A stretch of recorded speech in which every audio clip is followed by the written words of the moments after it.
Hello my friends, आप सुन रहे हैं हमारी कहानी डेविल सेडक्शन एपिसोड 22। कहानी का टाइटल है एक खूबसूरत रात। तो चलिए स्टोरी को शुरू करते हैं। मल्होत्रा पैलेस, जहां अभी भी अभिमन्यु, रेहान और अवनी भी रह रहे थे। समय जी के कहने पर अभिमन्यु का रूम, अभिमन्यु पूरी तरीके से सो रहा था। तभी रूम का दरवाज़ा खुलता है और कोई अंदर आ गया। अंधेरा होने की वजह से कुछ साफ दिखाई नहीं दे रहा था। खिड़की से आती चांद की रोशनी सीधा अभिमन्यु के चेहरे पर ही गिर रही थी। सोते हुए अभिमन्यु काफ़ी आकर्षक लग रहा था और सामने वाला जल्दी से आकर अभिमन्यु के बगल में लेट गया और सीधे अभिमन्यु को हग कर लेता है। चांद की रोशनी में अब दोनों के चेहरे पर ही पड़ रही थी। चाहत ने अपना चेहरा ऊपर किया, फिर अभिमन्यु के गालों को चूमकर अभिमन्यु से चिपक कर सो गई। अभिमन्यु को पहले से ही पता चल गया था कि चाहत आ गई है। उसने भी चाहत को अपनी बाहों में भर लिया और दोनों एक दूसरे की आगोश में पूरी तरीके से खोकर सो गए थे। अगली सुबह 7 बजे सूरज की किरणें अभिमन्यु के चेहरे पर पड़ी। उसने अपनी आंखें खोली और बगल में जहां चाहत उसके अंदर घुसकर सोई थी, चाहत का सिर अभिमन्यु के सीने में छिप गया था। अभिमन्यु ने गहरी नज़र उस पर डाली और सोते वक्त चाहत और भी ज़्यादा प्यारी लग रही थी। अभिमन्यु उसे देखते हुए उसके सर को चूम लेता है। तभी दरवाजे पर किसी ने नॉक किया। अभिमन्यु ने एक नज़र दरवाजे की तरफ देखा, फिर उससे चिपक कर सोई हुई चाहत की तरफ। अभिमन्यु ने हॉल से चाहत को खुद से दूर किया और अभिमन्यु ने हौले से चाहत को खुद से दूर किया, फिर उसे ब्लैंकेट से अच्छे से उड़ाकर दरवाजे की तरफ गया। बाहर वानी जी खड़ी थी। अभिमन्यु दरवाज़ा खोलता है और उन्हें देखकर गुड मॉर्निंग विश करता है। वानी जी भी मुस्कुराकर एक बैग अभिमन्यु की तरफ बढ़ा दिया। अभिमन्यु हैरानी से, आंटी ये क्या है? वानी जी, बेटा इसमें आपके लिए कपड़े हैं, आप फ्रेश होकर नीचे आ जाइए ब्रेकफास्ट के लिए। इतना बोलकर बैग अभिमन्यु को देकर वानी जी वहाँ से चली जाती हैं। अभिमन्यु ने एक नज़र बैग की तरफ देखा, फिर अंदर आकर दरवाज़ा बंद कर लिया। अभिमन्यु ने जैसे ही अंदर आया और उसके बाद उसने चाहत को देखा जो अभी भी सो रही थी। अभिमन्यु ने उसे प्यार से निहारा, फिर बाथरूम के अंदर चला गया। कुछ ही देर के बाद वो वापस आया। वानी जी उसके लिए एक कैजुअल आउटफिट लेकर आई थी, ऊपर से ग्रे शर्ट और नीचे ब्लैक पैंट। अभिमन्यु ज़्यादा फुल स्लीव में ही रहता था, पर ये शर्ट हाफ स्लीव की थी जिससे उसके बाइसेप साफ साफ दिख रहे थे। अभिमन्यु ने अपने बाल सेट किए, फिर चाहत की तरफ आ गया। चाहत के चेहरे पर एक प्यारी सी मुस्कुराहट थी, शायद वो कोई सपना देख रही थी। अभिमन्यु झुककर चाहत के होठों को हल्के से अपने होठों से छू लेता है और फिर बाहर चला गया।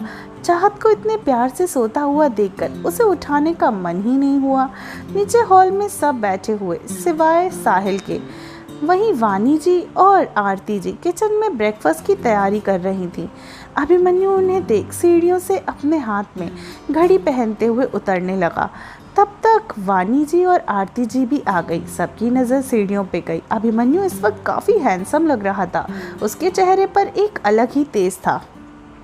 सब लोग उसे अपलक देख रहे थे। चाहत अगर इस वक्त अपने डेविल को देखती तो शायद वहीं पे फ्लैट हो जाती। अभिमन्यु ने अपना चेहरा ऊपर कर सबकी तरफ देखा। सबको अपनी तरफ देखकर उसे थोड़ा अजीब लगा, क्योंकि सबके चेहरे के भाव अलग थे, जैसे वो सब नज़रें हटा ही नहीं चाह रहे थे।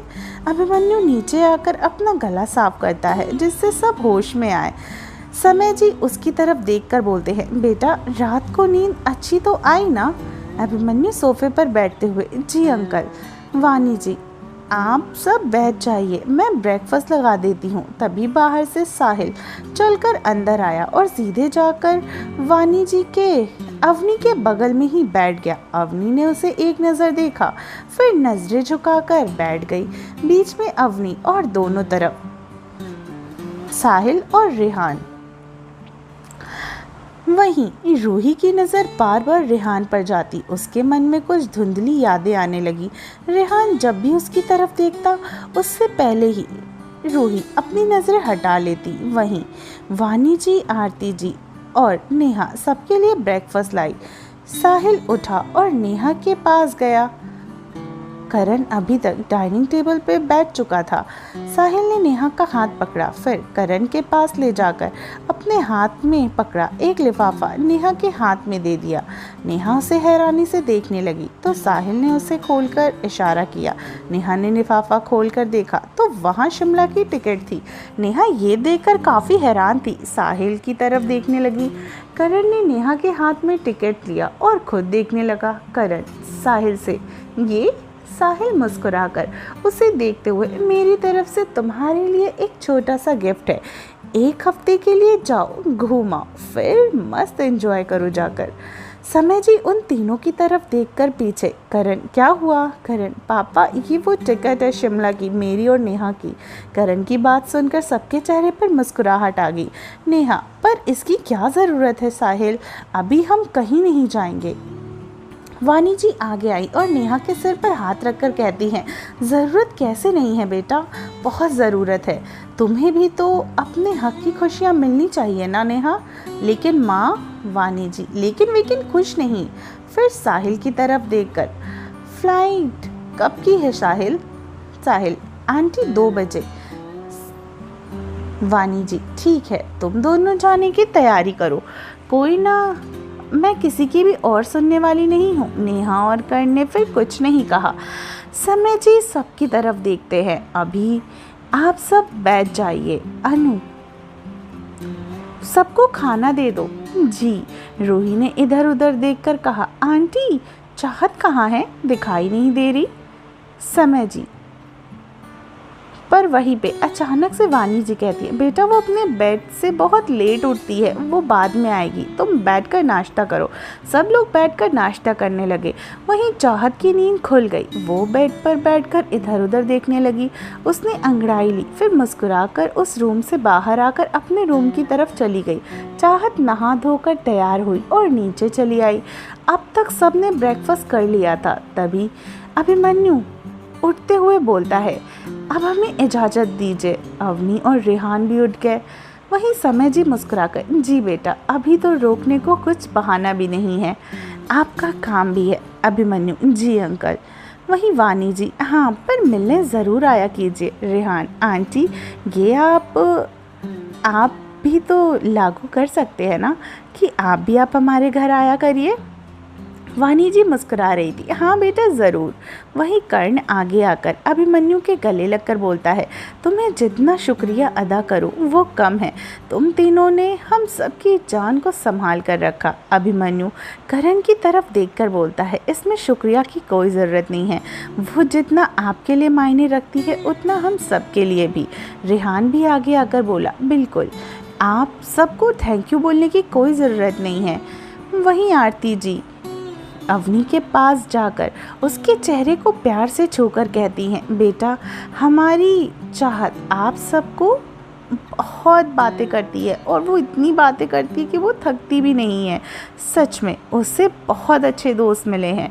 अवनी, आंटी लकी तो हम हैं जो हमें चाहत मिली। बचपन से हम तीनों ही अकेले हैं। चाहत जब आई तब से सब कुछ बदल गया। सबसे बड़ी बात, उसकी वजह से हमें इतना प्यारा परिवार भी देखने को मिला। आरती जी, देखने को मिला नहीं बेटा, हमें मिले। बोलो, आज से आप तीनों भी इसी परिवार के सदस्य हैं।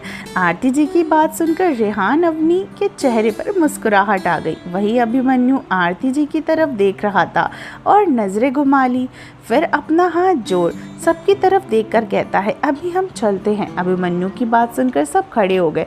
अभिमन्यु रेहान अवनी जाने लगे, तभी उनके कानों में चाहत की आवाज़ आई, आप सब जा रहे हैं? चाहत की आवाज़ सुनकर सब रुक गए। अभिमन्यु झट से पीछे मुड़ा। चाहत के चेहरे पर मासूमियत थी। वो नीचे चलकर सीधा अभिमन्यु के पास आई और उसकी आंखों में देखने लगी। दोनों ही चुप थे। चाहत की आंखें नम हो गई।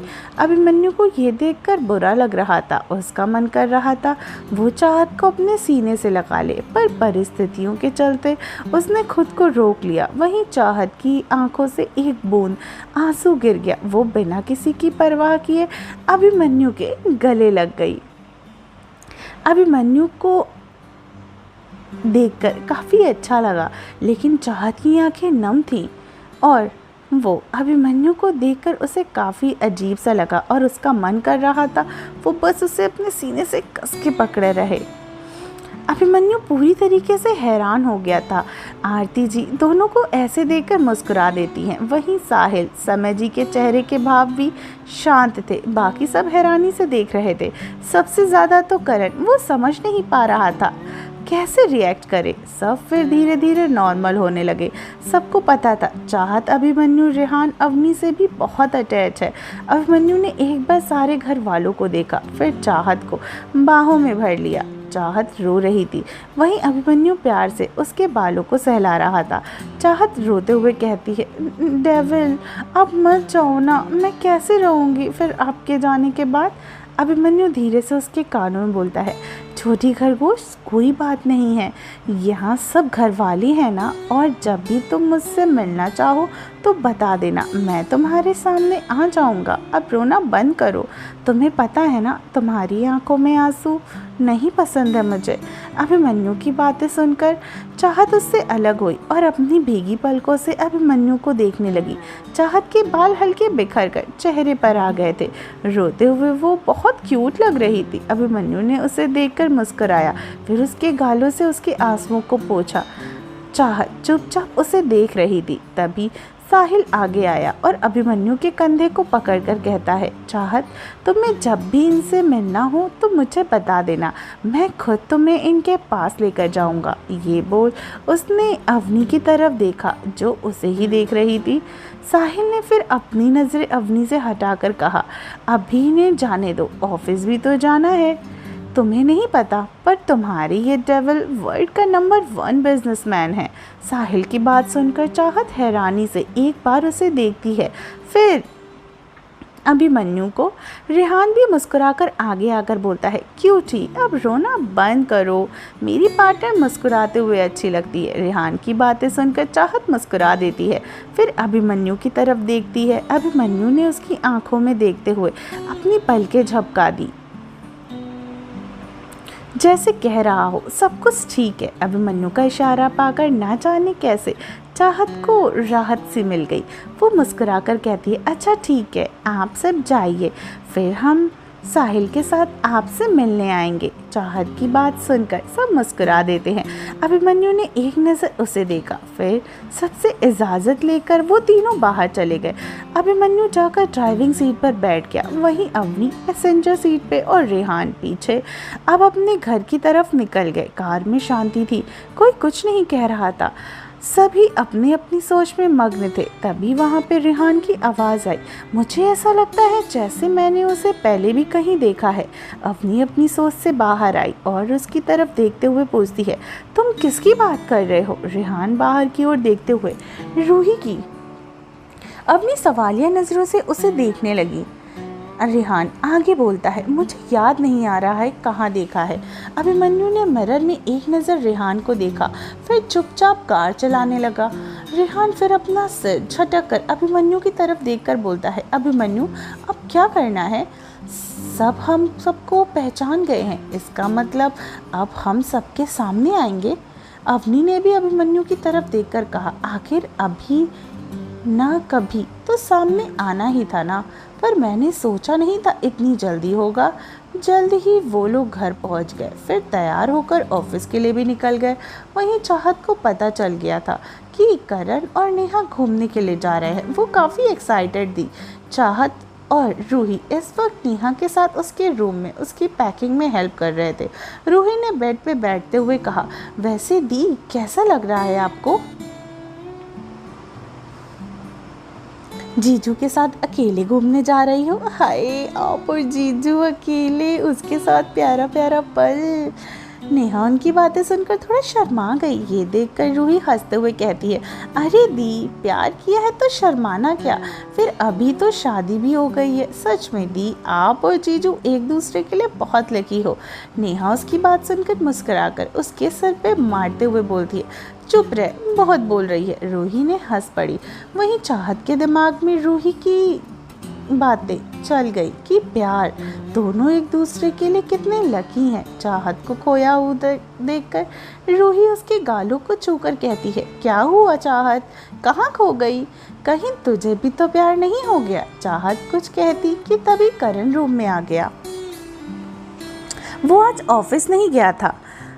अभय जी और आरती जी घर चले गए। रूही ने कहा वो बाद में जाएगी। करण के आने से रूही ने चाहत का हाथ पकड़कर कहा, चाहत अब हम चलते हैं, बाकी की मदद जीजू कर देंगे। उसने ये सब शरारती अंदाज में कहा। रूही चाहत को लेकर वहाँ से चाहत के रूम में चली गई। वहीं करण ने नेहा को देखा और मुस्कुराकर उसकी तरफ बढ़ने लगा। रेहा ने उसे मुस्कुराकर अपनी नज़रें नीचे कर ली। करण ने आगे बढ़कर नेहा को पीछे से अपनी बाहों में भर लिया। नेहा पहले हैरान हो गई और फिर मुस्कुराकर कहती है, अभी छोड़िए, पैकिंग करनी है वरना छूट जाएगी हमारी फ्लाइट, और कोई ना कोई सामान अगर छूट गया तो और दिक्कत हो जाएगी। करण नेहा के कंधे पर हल्के से किस करके धीरे से कहता है, रहने दो ना, क्या ज़रूरत है इतने कपड़ों की। नेहा हंसते हुए बोलती है, तो क्या बिना कपड़ों के रहेंगे। करण नेहा के अपने नज़दीक धीरे से सेडेक्टिव वॉइस में बोलता है, वैसे आइडिया बुरा नहीं है, दिन रात तुम और मैं बस रूम में ही रहेंगे, अब कपड़े ना हो तो मुझे कोई प्रॉब्लम नहीं है। नेहा उसकी बातें सुनकर शर्मा गई। वो करण से छूटने की कोशिश करते हुए बोलती है, करण बहुत बेशर्म हो गए आप।